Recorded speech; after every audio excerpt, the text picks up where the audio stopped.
Eye gazing, it's really good to gaze in the left eye of your partner and to be able to soften and to surrender and to breathe and to let go and to release. So, Tantra is a lot about slowing down, letting go, surrendering, being in your body, not needing to do.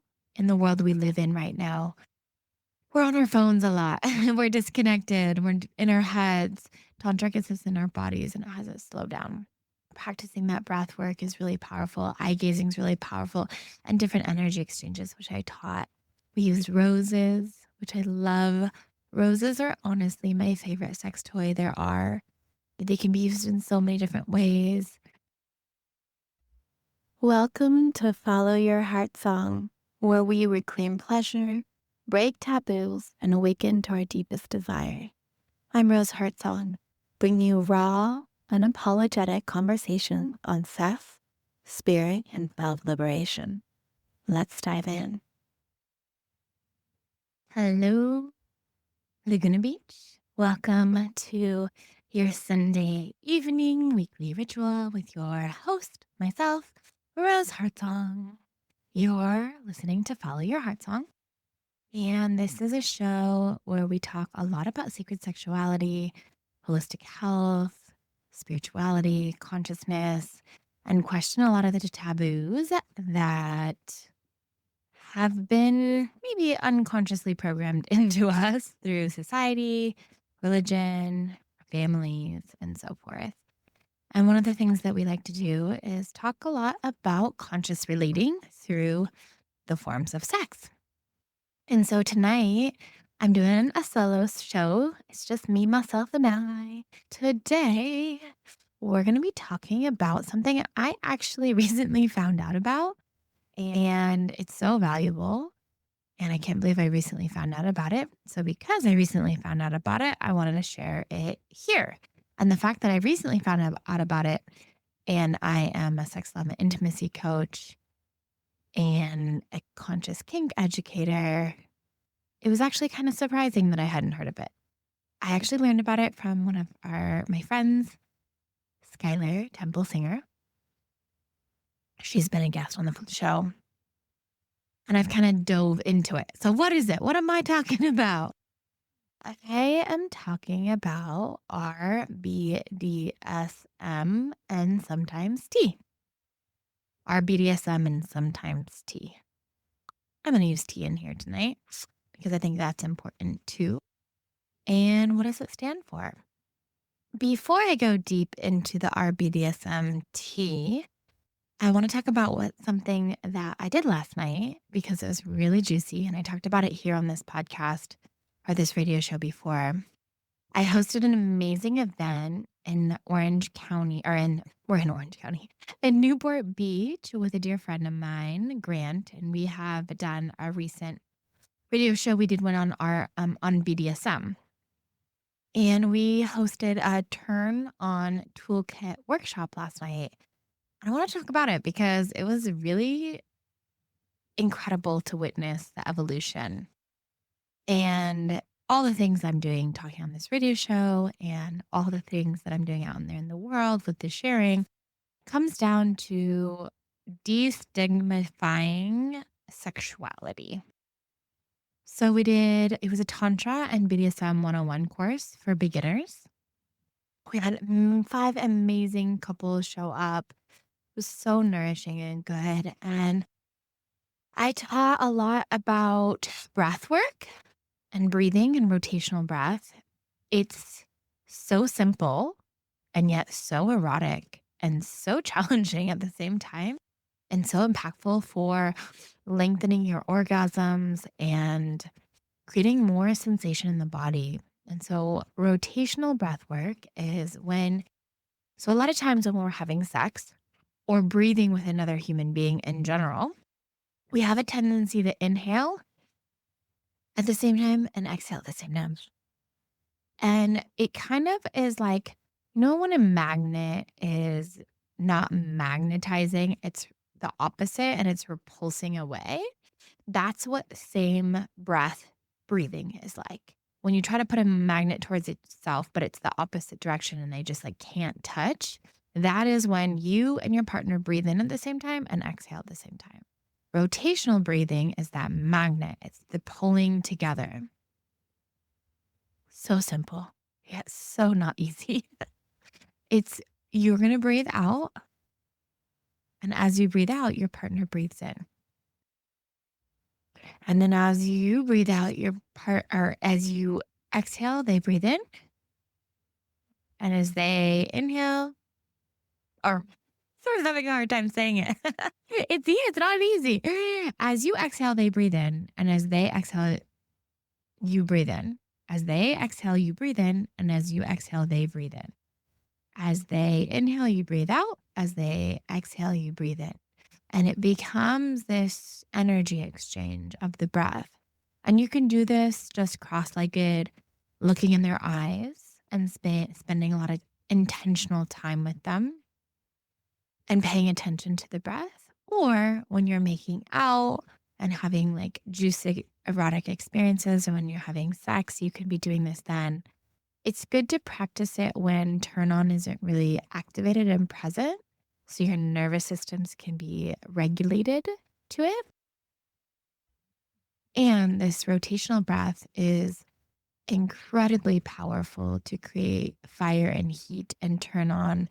And for me, it extends my orgasms. They last longer when I'm doing this, and they can be a lot more powerful.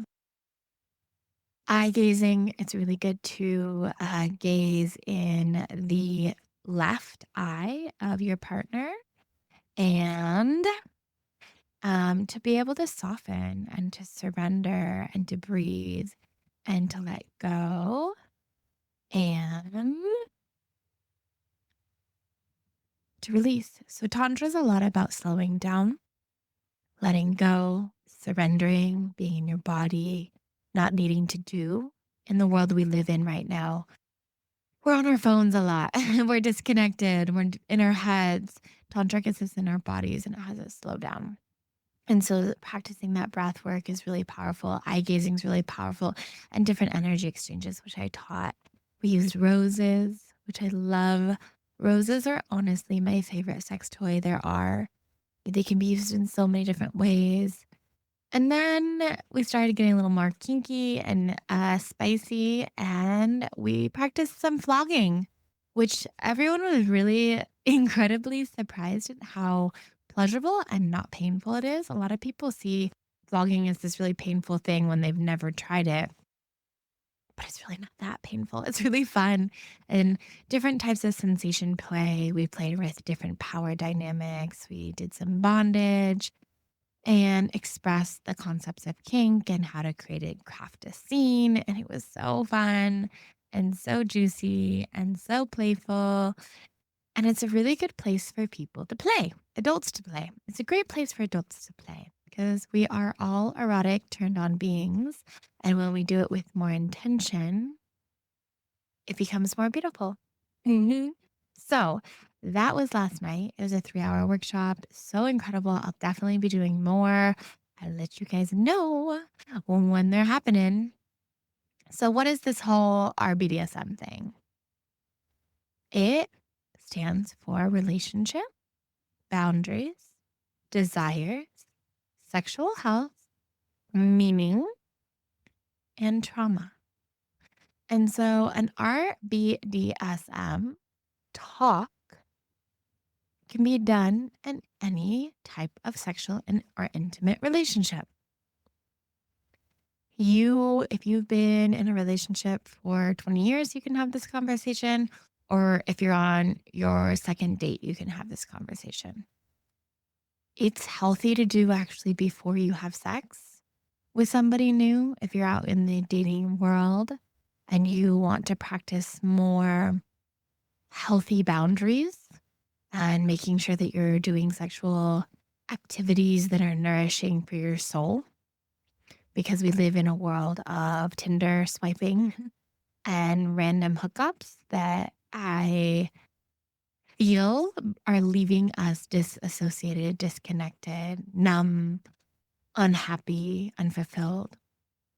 And then also in relationships, I'm seeing a lot of partners not fully having the conversations that are expressing their deepest yearnings and desires.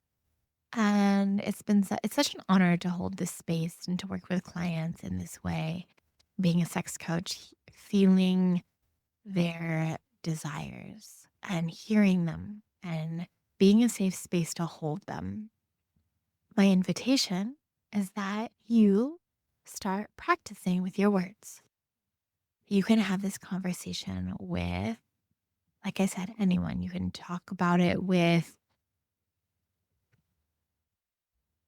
if you've been in a relationship for a while, I can deepen your intimacy and you could talk about things that maybe you've put on the back burner from talking about.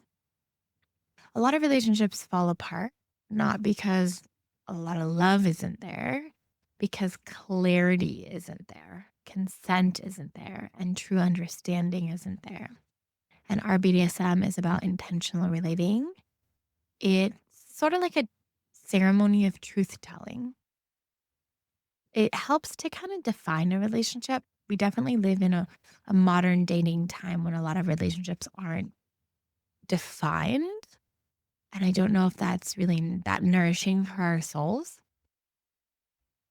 I've had compliments personally in my dating life that the men were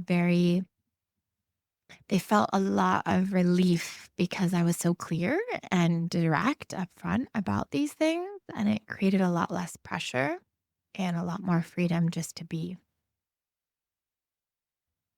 It's a good place to have you voice your desires, honor your sexual health, understand the meaning behind the connection. And it can open space for sacred love, electrifying sex, and revolutionary healing. So, relationship, what are we? You can ask them. Are we lovers? Are we play partners? Are we in a DI dynamic? Spiritual companions, life partners, explorers? Are you my boyfriend? Are you my girlfriend?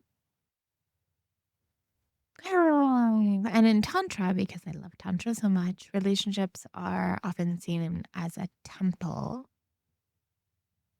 And it's a place to come and play together.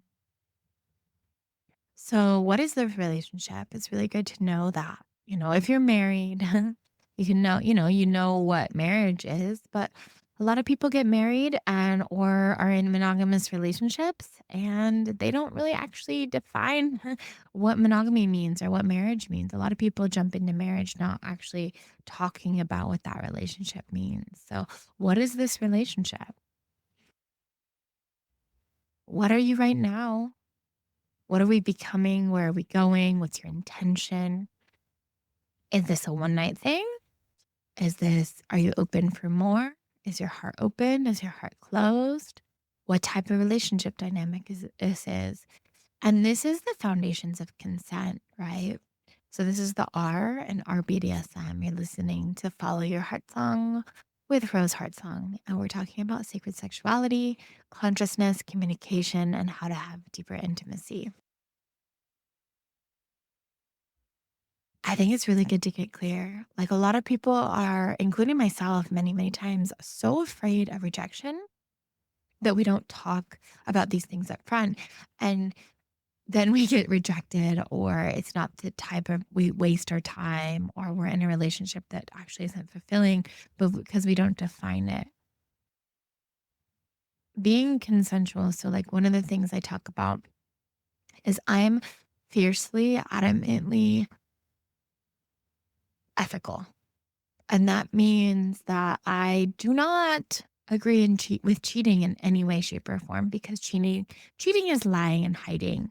It's being manipulative. It is coursing the truth. It is not being authentic. And it's not giving the other person the opportunity to stay or go. It's manipulating them to stay and lying. I don't believe in that. I do believe in open relationship dynamics if they're ethical, communicated, and both parties are under an understanding and an agreement because it gives that person the opportunity to stay or not stay. choose in or choose out. And so with a relationship dynamic, whether you're open, you're closed, you're monogamous, whatever you are, what is this relationship? What does it mean, right? What is the relationship dynamic? And where do you want it to go? Maybe somebody's craving a DS dynamic that's a Dom sub dynamic or leader follower. Or maybe, they're wanting a more long-term relationship or, for children, maybe they're wanting children and family and one person's into that and the other's not. So it's really important to have that conversation. What are we? Where are we right now? And what are we becoming?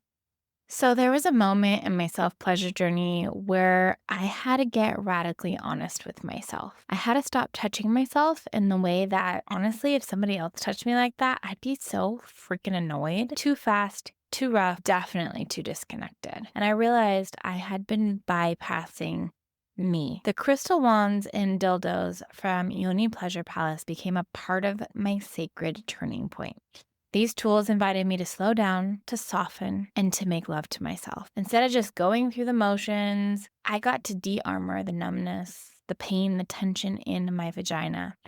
And what I found underneath? Presence, pleasure, deep devotional connection to my own body. These aren't just toys. They're healing allies. And they're nothing like plastic. The energy, the weight, the intention, it's a completely different experience that awakened something ancient and sacred within me.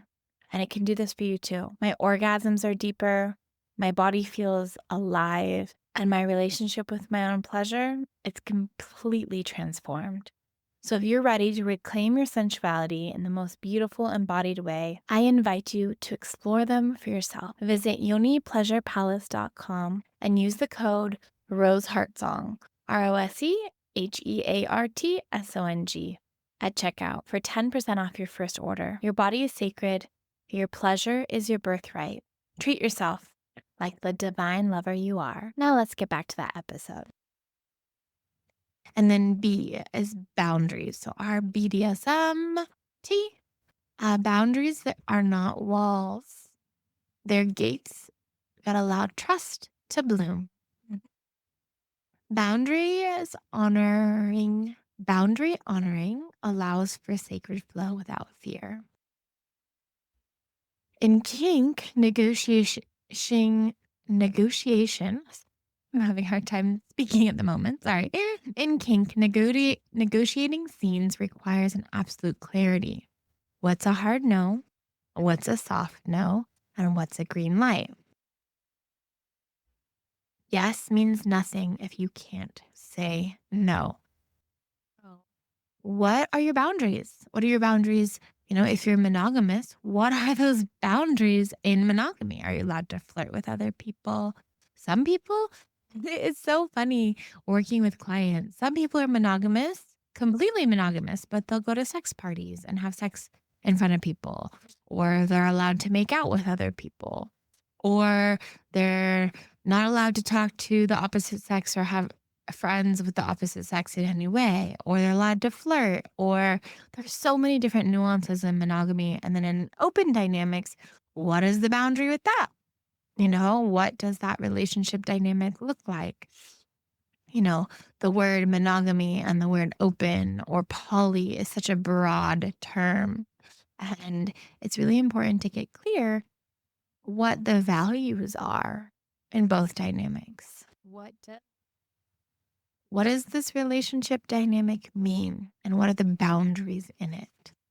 If you're open, what does open look like? For me, a lot of times it depends on the partner that I'm with, but usually it's in opening up, we get to communicate with what's going on, and we use protection with different dynamics so we can talk about sexual health, which we'll go into. It's a lot about being ethical, clear, upfront, communicative, not being manipulative. That's a huge one for me, making sure everybody knows what's going on. So what are your boundaries in the relationship dynamic? What are your boundaries when it comes to sex? What are you available for? What are you not available for? You know, another boundary talk is, what are you on birth control? What would you do if you got pregnant? What would that dynamic look like? And so forth. It's really important because when we have sex, there's always possibility of pregnancy, right? Unless you have like a hysterectomy or a vasectomy. And that can complicate the situation, the dynamic. So, what is the boundary around that? What would happen if that would happen?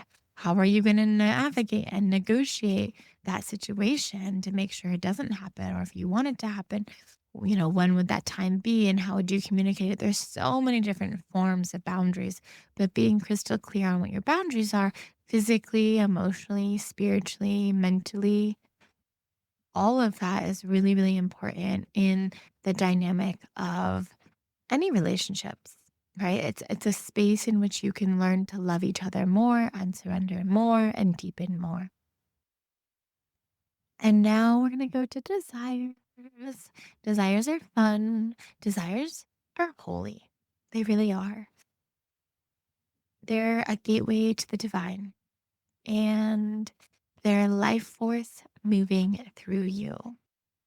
It's expression of your wildest dreams. And when we let go of shame, and we fully embrace our desires, we can craft and create magic. And you can share your cravings, speak the unspeakable. You don't have to act on every desire, but naming your desires is very liberating. I spoke about this last night. Sometimes we have fantasies. One of the biggest fantasies, I think, for women, well, actually, I think it's similar. A huge fantasy for women is double penetration or having sex with two men. Not everyone, but it's a big one. And then for men, their biggest fantasy is having sex with two women. That's pretty common. It's not everyone, but it's the majority.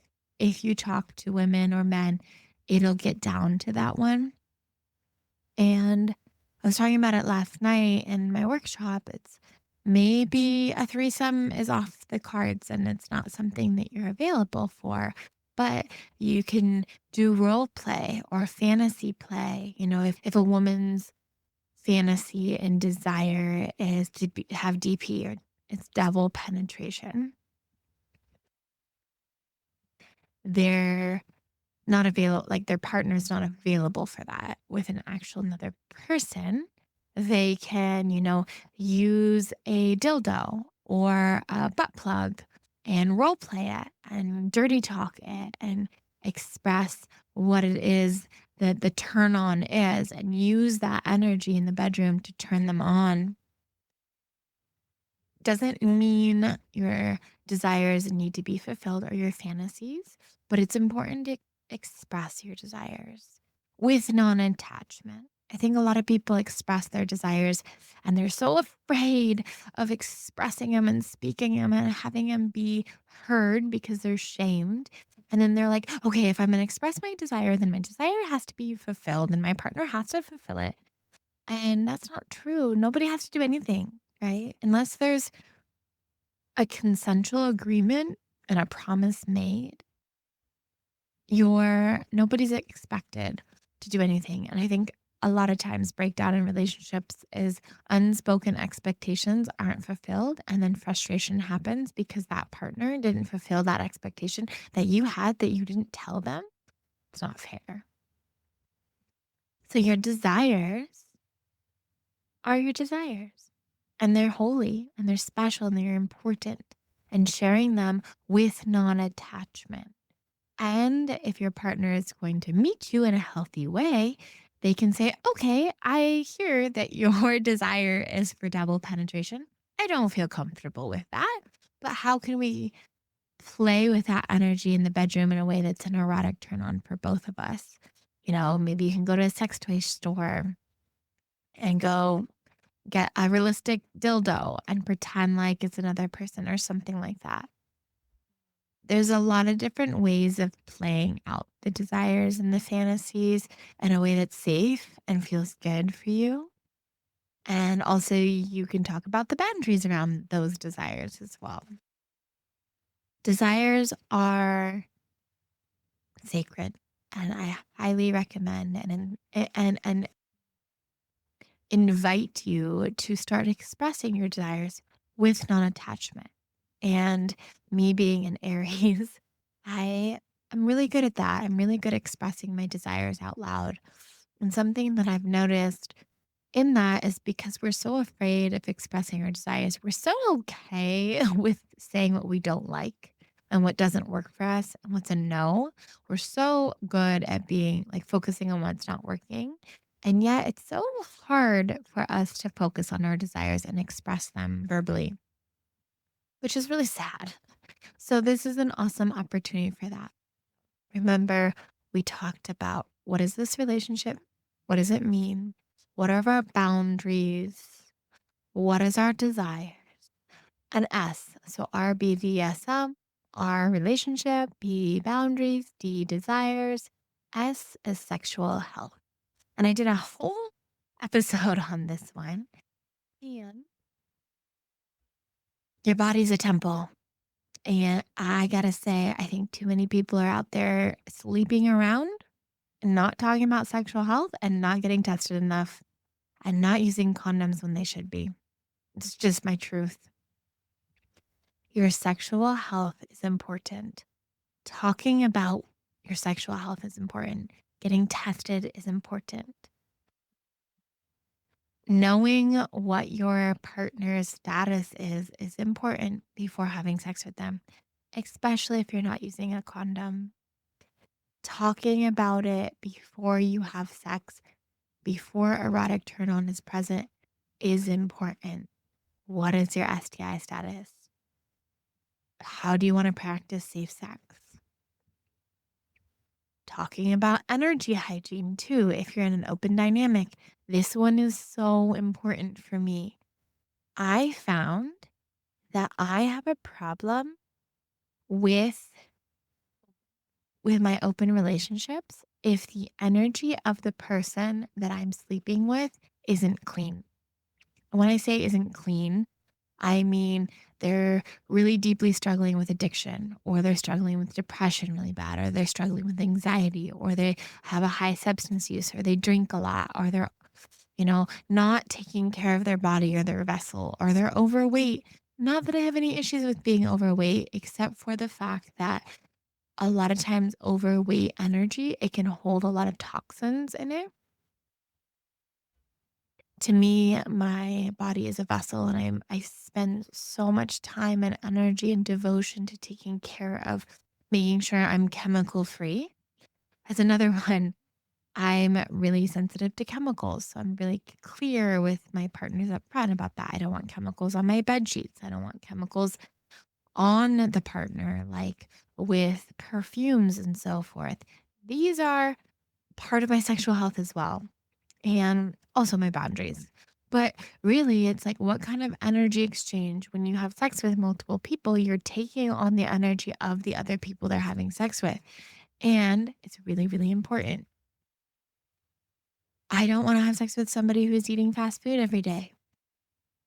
That's for me, that's an energy sexual health piece. So it's important to be clear on that. And then also another one I think is really important in the sexual health realm is, as a woman, I communicate very clearly where I am in my cycle, because the cycle has different turn on energy. So during menstruation, I'm really sensitive, and there's very few people that I want to have sex with during that. I'm only wanting to have sex with people while I'm menstruating if it's deep, deep devotional love and honor and heart open, because it's very vulnerable, and it's kind of like I think it's a really beautiful practice and really vulnerable, but it's very like it's almost like a sex magic ritual, having sex with somebody on your period. It's a very vulnerable time, and there's a lot of deep intimacy there. I've had some incredible experience with it, and then I've also been shamed for it, and that felt really heartbreaking for my soul. And so making sure that you're clear about that. And then also when you talk about your cycle, you know when where fertility is leading up to ovulation. There's a lot more sexual turn on and playfulness and erotic arrows and energy. And then during ovulation, there's a lot of sexual drive for women. And then afterwards, not so much, right? The turn on goes away, except for right before the period. Right before the period, there can be a spike. But understanding in sexual health where your cycle, where you are in your cycle, helps your partner understand. If you're a man, it helps you understand where your partner is at. If you're a woman, you can use it to communicate, hey, this is where I'm at, and not take it so personally if you don't want to have sex. So, making sure that you have that conversation and then that sexual health and then meaning. So, what does this mean? Are we healing? Are we exploring? Are we building? Are we worshiping each other's divinity? Are we here for a season, a reason, a lifetime? What is the intention behind the lovemaking? What does this mean? And what does this interaction mean? I was at a sex party once and I was about to have sex with somebody, and it was somebody I knew for a long time, but I hadn't seen in a long time. And I remember him saying right before, he's like, hey, just so you know, like if we have sex right now, I'm not interested in any partnership with you. I think you're amazing. I just want to be honoring you beforehand because I have a partner. I'm not looking for any intimacy outside of this moment. If we have sex at this moment, that's what that is. And I really honored that because that gave me the consent to back out and be like, actually, no, I don't want to do this because I knew that person. We had a background, we had a history. And so he was giving me that meaning beforehand, even in an erotic moment. He's like, by the way, this doesn't mean that I want a relationship. This means that I just want to have this experience right now. And so it's really important. So, especially with women, we have a tendency with our hormones to get really a lot more emotionally invested in a person when we have sex with them. And so, understanding that you may get emotionally attached. And if that person's not interested in talking to you afterwards, it's good to know that that's what you're getting into. So, what does this mean? What does a sexual encounter mean? What is the meaning behind this? And so forth. It's really important to talk about that. Like, if we have sex tonight, what does that mean?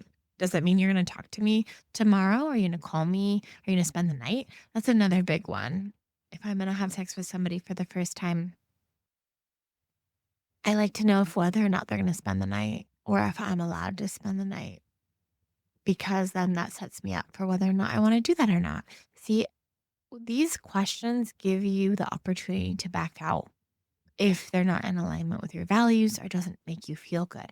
If you're about to have sex with somebody and then they're going to expect you to leave right afterwards and you don't want to, it's late at night, and maybe you'll be tired from the experience and you don't want to drive home, then you know, right? And you don't want to feel that like that walk of shame the next day where you did something you didn't want to do. One of the things I stand for in ethics around sex is I really want everybody, my deepest desire and yearning is for everyone to be sexually sovereign. And what does sexual sovereignty mean? It means, in my book, that everything that you're doing sexually with yourself and with another person is on your terms and you're in control, not your sexuality. So, a lot of times, primally, our sex drives us and is controlling us. This is if you're addicted to porn or you wanting to have sex all the time for intimacy reasons. A lot of my clients, especially men, are wanting a lot more sex, but underneath wanting more sex, they're actually wanting more intimacy. How can we have sexual control over our bodies where we are in control? We're in control our turn on. We're in control of when we want to have sex, when we don't. And we don't have shame about it. There's no shame or a trigger or meltdown because of something. And that's what I love about myself is like actually in this now moment right now, I am on a path currently right now where I'm celibate. Recently, I was dating 3 people at the same time, but I decided my body told me and my soul and my heart, based on what I'm doing in my life in this now moment, what projects I'm working on, celibacy is my choice. I don't know how long I'm going to go for at the moment, but I know that that's what's right. I listen to myself. And instead of doing something that's draining me or being in a relationship dynamic that's not in alignment or isn't fulfilling, by the way, those 3 people knew about each other, just so you know, all ethics are important.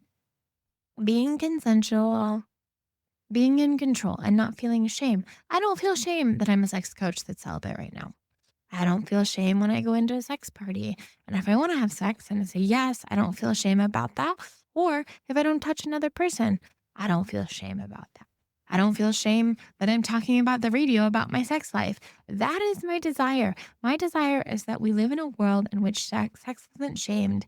It's you're not controlled by your own sexuality. You're not using sex to manipulate or control other people or to fulfill your needs or to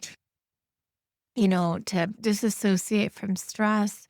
And it's not this primal, disassociated project thing you do or habit. It's an intentional, sacred, spiritual journey that you have that that you're in full control of. That's sexual sovereignty to me. You might have just heard my dog shaking in the background. I brought her into the radio station today for the first time. So if you heard that noise, that's what that was. All right. So, what does it mean? What does this dynamic, what does this sexual interaction mean? And then T, trauma, the unspoken. I had a lover recently and I didn't ask this question up front, and I should have, because knowing this is another consent piece, it's another layer of consent. Knowing the trauma, the sexual trauma that that person has been through, A, it gives you the consent to choose to be in or not. Or if you have trauma, it gives the other person consent to be in or not, because when trauma is present in the body, when there is a sexual trauma, sex can bring that trauma up to the surface. Sometimes it does, sometimes it doesn't. But there's always a chance that it could. And so if you have a sexual trauma, and it comes up in the middle of sex and that person is not aware of it, they're not going to know how to hold you. They're not going to know how to be there for you. And so if you have a sexual trauma, it's so important to share it with that person, even if you don't share all the details, and to express what it is that you deeply need if it comes up. Because if you have a sexual trauma and you express, hey, I have a sexual trauma, and if I start crying or I shut down or you see me disassociate, I need you to stop. I need you to bring me back. I need you to breathe with me, whatever that is, to help that experience of sex be more nourishing and more healing. Because in sexual sovereignty, my desire is that you are only having sexual experiences that are nourishing and healing and good for your body and good for your soul and good for your heart. And if there is a trauma, which unfortunately we live in a reality in which that is way, way too common, which breaks my heart. If there's a trauma, it is important to voice it, because the more we voice it, also, the more we have the opportunity for healing. If you have a sexual trauma and you're about to have sex with somebody and you don't feel comfortable sharing that trauma with them, my question for you is, should you be actually having sex with them? Because if they can't hold all the different facets of you, sex is a very vulnerable thing to do. It really is. It's vulnerable, it's impactful, it's powerful. It could create life. It also could cause more trauma if you don't name it and create a space to be held in it. That's one of the things I love about Tantra and kink is there's such beautiful tools to alchemize and heal trauma, essentially. Tantra is a really good beginner's one if you have a big trauma that you haven't started work for, using breath, eye gazing, slowing down, being soft, communicating what feels good and doesn't feel good. And then kink, conscious kink, is a really potent tool for trauma. One of the things I like about BDSM and kink is the communication, consent, boundaries, aftercare, and all the different avenues that it brings forward to talk about what you're available for and what you're not available for. Because usually sexual trauma stems in you were not available for the sexual act that was being done to you.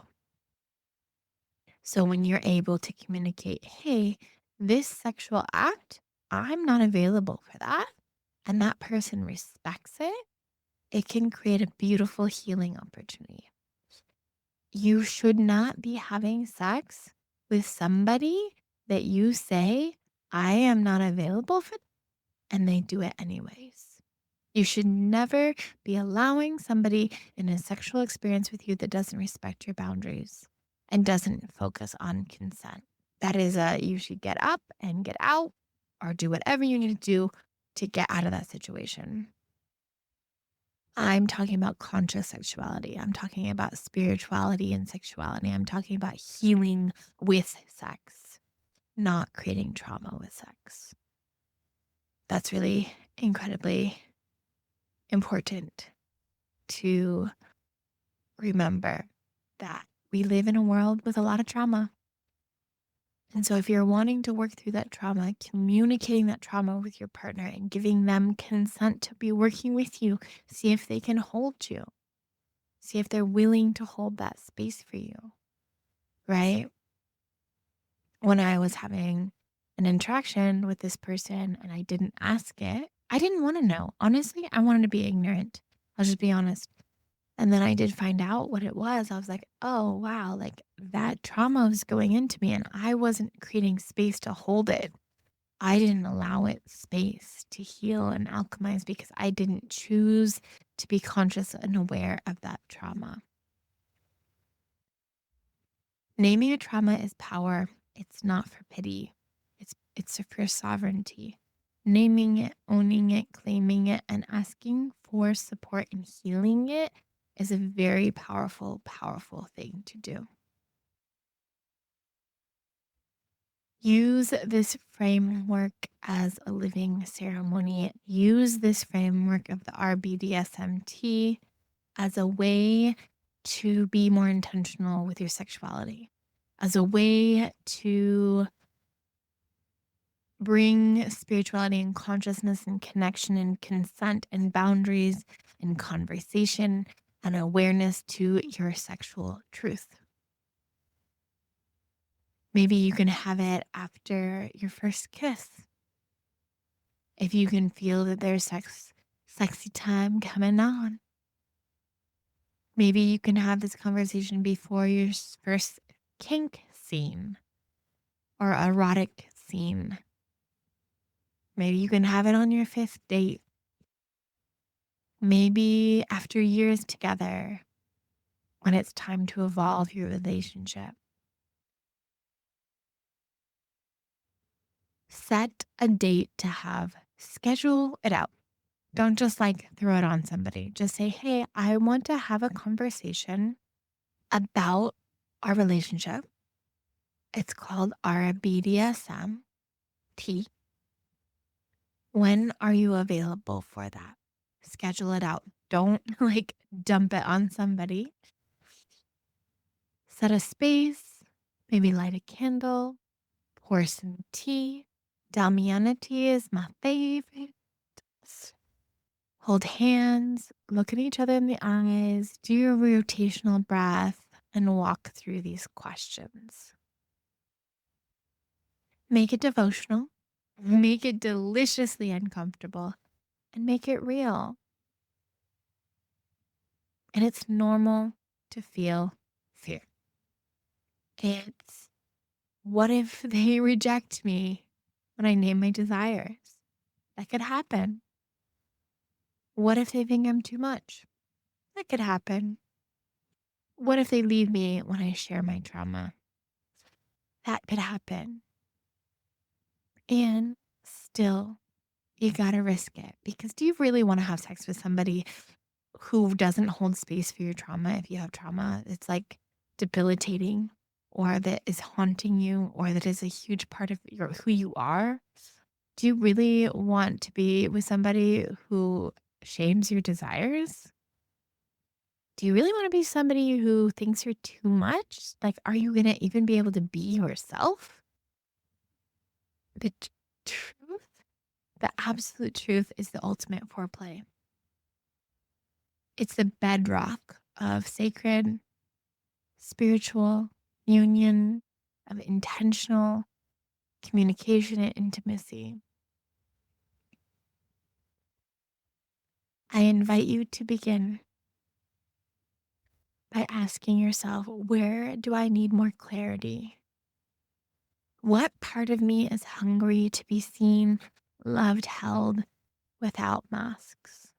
R-BDSM-T is not just a conversation, it's a lifestyle.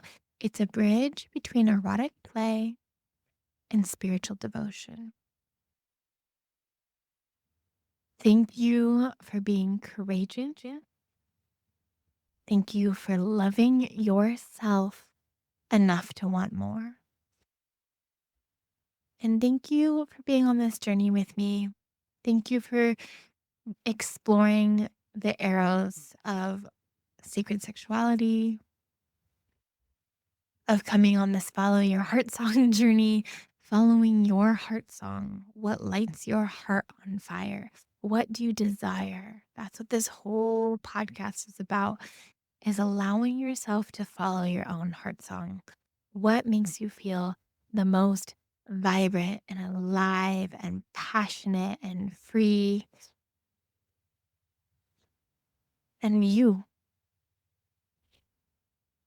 So, rounding this off, if you want to explore more in the realms of kink, Tantra, if you want to help with communication in your relationship, I have availability for 2 couples right now.